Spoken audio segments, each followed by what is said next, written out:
yes, we do love Him. Do you really love Jesus? Yes, we really love Jesus. Tell us why you love Jesus. This is why we love Jesus. Because He first loved me. And oh, how I love Jesus. Oh, how I love Jesus. Oh, how I love Jesus. Because He first loved me. oh, sisters, you love Him. Oh, yes, we do love Him. Do you really love Jesus? Yes, we really love Jesus. Tell us why you love Jesus. This is why we love Jesus. Because He first loved me. And Oh, how I love Jesus.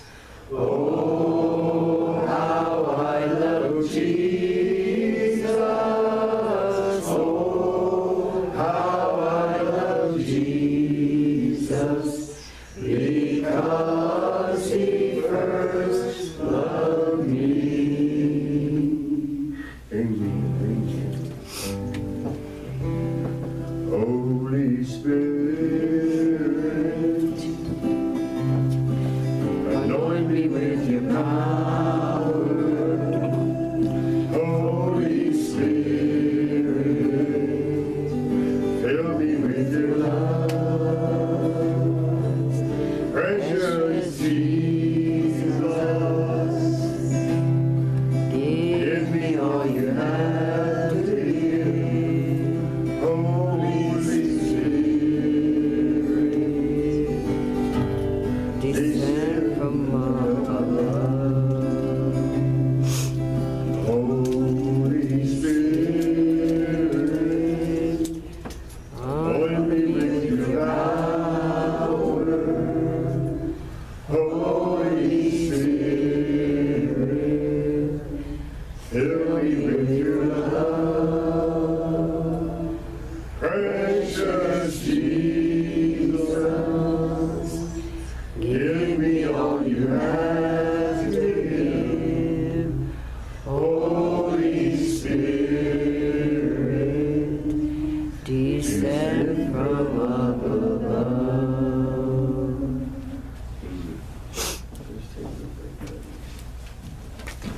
You know, I think of things like that in the song right there. I think of scriptures that tell us, you have not because you ask not. We ask the Holy Spirit to come into our presence and ask the Holy Spirit to take over and ask the Holy Spirit to be in charge. And in asking, we receive. Amen. Amen. Amen. Well, as I was talking, we did have a really good, all the airline trips. You know, I did want to share this again too. Also, last year when I got a little anxious as we was at the airport in Anchorage, and we showed the pictures last year of the rainbow down the airplane, the colors of the rainbow down the airplane. Well, this year everything was going good. We were doing real good. We got all the way up to Barrow just fine, and the next morning got up, caught our flight over to Wainwright, and it's one of the little bush planes. It's a Cessna Caravan, seats about 8 people. It doesn't have carpet and cushy seats and all that. Matter of fact, the seats fold up when the people get out and they fill up with cargo. But we're flying and we're going out, and we left from, when you take off from the Barrow Airport, when you take off, the wind's out of the north. When you take off, you go out over the Arctic Ocean. And that's where you are.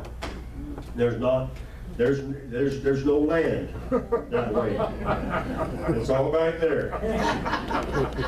And so we're flying out over the Arctic Ocean, and we're going out where you go out and you make a big swoop corner like that, and you come back in, and as you come back in, about 40, 50 miles down the coast, you come to Wainwright. And we're out there over the ocean, and you can see the land over there, and I'm thinking, well, if something was to go wrong, that pilot would surely turn this thing towards the dirt before we run out of gas or anything like that, or something where we don't have to swim quite so far in that icy water.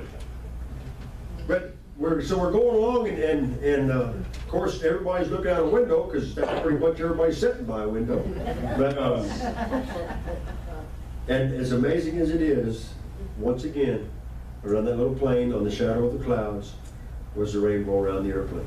Amen. When we flew back, we flew back from Barrow back to Fairbanks, the pilot of that little plane, the guy, the right seat pilot that flew us into Wainwright, was riding with us and having to sit right next to Greg on the flight back, on the airline back into Fairbanks. And he said, I've flown, and Susie was showing him the pictures that we took while he was flying us, and from last year on her phone. And he said, I've flown up here for a long, long time, and he said, I've never seen that before. So we know that God's grace is with us, God was watching over, God was protecting us, and He was just revealing it to us as we was going, that He's still got it, He's still in control, He's still taking care of things. But we did have a great time, we had a great time, we got to minister, we got to share a lot of good things and a lot of fun times, and got to visit with a lot of people, and a pastor from North Pole, Alaska met us in Anchorage, and she went with us, and she was able to minister, and we had relationships that got repaired up there. We had people that accepted the Lord, we had people that just amazingly received all that God had to offer while we were there. It's amazing to see the things that God can do through people, and how He transforms times, and He transforms, and He goes beyond the borders that we would have amongst ourselves, and puts all that together into something that works. The guys that came, the musicians that came for the jamboree, the guitar players and bass player, and they were happy to play along with us, and we were happy to have them there. We just had a great time, and a lot of worship, and worship in the native language, and worship and with us, and we all just came together, and it seems like everything just gets laid to the side, and we all come to the place that we can just worship God in way of one accord. And that was an amazing thing, because that's kind of where the messages came, and what they were about was edifying the church and lifting one another up, and always being a stronghold for a fellow Christian or a fellow believer, and even especially for those that are lost. To just be a light in the darkness, to just always be a kind face and a smile on your face, and hello, how are you? Up there in Wainwright this time of year, there's always people that come through doing different jobs, and they do their work during the summertime, so there's people up there, and there was a crew of people up there, and they, they're working, and they're not into going, they're working daytime, there's no nighttime. We're not how they keep track of it. We're not there long enough to get accustomed to anything other than it's just daylight all the time.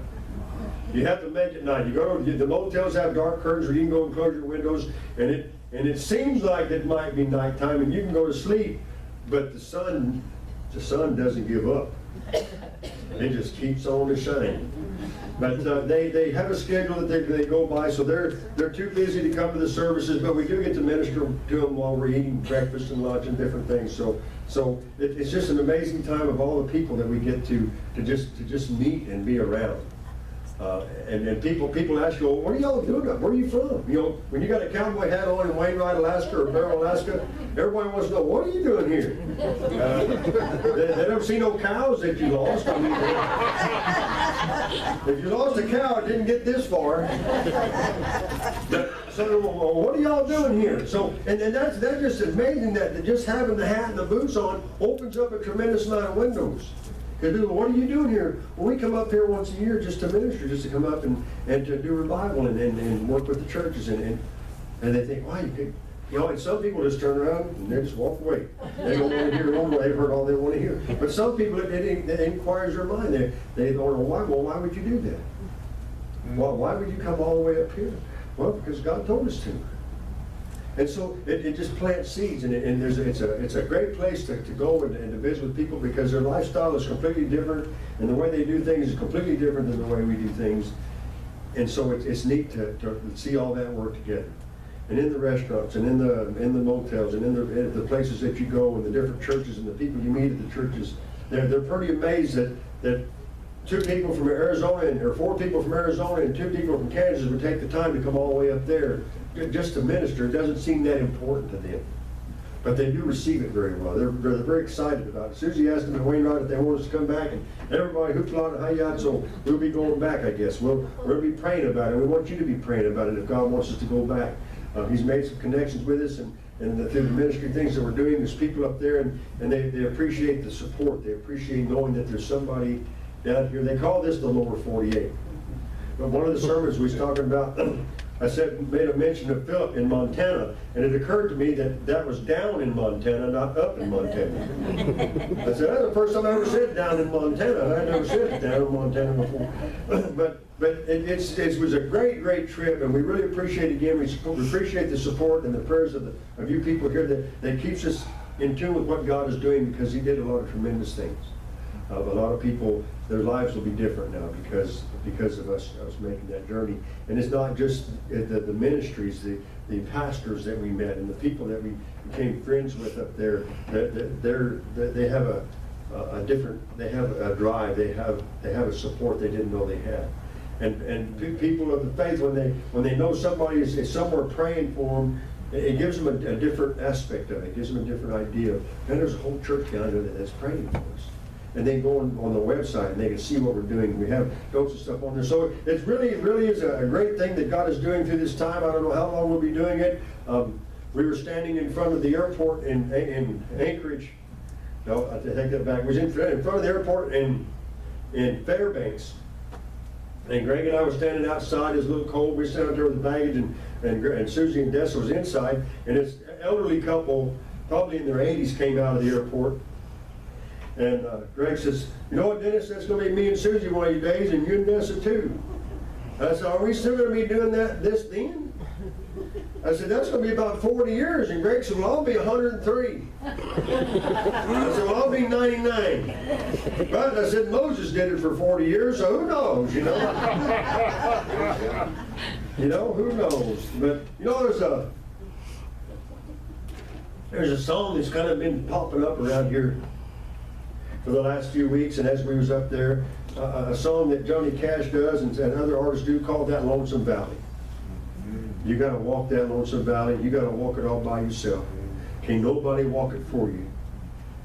You got to walk that Lonesome Valley. And that song just kept coming up, so I began to do some research into that song. And that song was actually an old-time folk song, recorded going all the way back to the 1927. The first known recording of it was a guy by the name of David Miller in 1927. And I started looking at these old ballads and these old songs, and a lot of the old folk songs that we have in America today come from cultures that were before America was. That's where they originated. They came from way back, and they're songs that tell a story. These are songs that tell a story about a time. The songs that talk about the Dust Bowl days, back in the 1920s and 30s, and then even before that, the Dust Bowl days, the Great Depression days, people recording songs. The Carter family was one of the families that recorded songs from 1927 and 1956, old folk songs. And another song that crossed my mind was The Streets of Laredo. Now, I thought that was a real cowboy song. But it's actually a change-up of an old Irish folk song. Let's see, back in the early 20th century, 18th century, it comes back from the 18th century. It's an Irish folk song called The Unfortunate Rake. And it's just been changed over, and some of the words have been changed, and they come up with The Streets of Laredo. So these songs are songs that tell of a time. It's a recording of things that had happened and how they happened and the way people perceived it and the way people seen it. And I was thinking about us going to Alaska and the times that we're spending in. We live in an amazing time. We live in a very amazing time of things changing, and things are ever changing. And we talked about that this morning, how you think about it. My dad lived during the Great Depression. Some people here lived during the Great Depression. And how much things have changed in the amount of time that it has been, 60, 70 years. It has changed a lot. Things have really transpired into a whole different realm. And they're ever changing. They're going to continue to change. It's not going to stop changing. Because if we read, as we've been studying the book of Matthew on Wednesday nights, Jesus tells us these things are going to start to happen. Things are going to start changing. This is going to happen, and that's going to happen. You can be watching for it, because these are the things that are going to happen. And when they begin to happen, sometimes we're a bit surprised. Sometimes we look back at the old folk songs and say, well, those were the good old days. Those were the days when things was easy. You know, I look at my kids now, I look at our kids trying to survive and make a living and get by and do things and the cost of things today, and I think, wow, when I lived, it was a whole lot easier. When I was young, it was a whole lot easier than it is today. And I'm sure in 25 or 30 years, when we're still going to Alaska and we look like that couple at the airport, that our kids are going to be thinking about their kids. It was sure a lot easier when I was a kid. I think about the driverless cars. We talked about that before. And you try to get a picture in your mind where things are going to go. What's it going to be like 25 years from now? I remember my parents and how they would say, man, the young kids are going to ruin this country. And it's all going to go under. They're not going to make it 40 years. And so that process keeps going. These songs keep getting written and things keep getting recorded about the times that we're living in. But you know, the times are ever changing, and they're going to be ever changing until the day that Jesus comes back. And it's just always the same. It's always the more. I'm saying the more things are the same, the more things change, the more they're the same. And we live in a time that songs like that Lonesome Valley remind us of another time and how much things have changed, and we can just count on it being the same going forward. And we talked this morning about living in fear or in faith, and we talked about it many times. We have so many things that are available to us to try to ease the pain of the times. The world and the companies out there try to create things to ease the pain of the times, to give us some kind of sort of confidence in what's going on, that we're going to survive. And then there's the other side of the coin where it's the group out there that tells you we're all going to die next week. And it's a constant change. They've been harping about Yellowstone blowing up for like the last 2 or 3 months because of all the earthquakes. And they had a news program on today, and they had one of the chief seismologist guys in their interview on the news, and he said, yeah, it's going to blow. It might be now, and it might be 40,000 years. Nobody knows. They can guess, they can forecast, they can anticipate, they can jump up and down, they can scream and they can holler, and they can do all they want. But that nobody knows today, and the Bible gives us such a very clear picture of that. Nobody knows today, and don't live in the fear of what might happen. Amen. Be ready for the time that you live in. I think about these old time folklore song writers. Remember Jim Reeves, that song about the blizzard? He froze to death. 100 feet to the house, but he wouldn't leave his horse.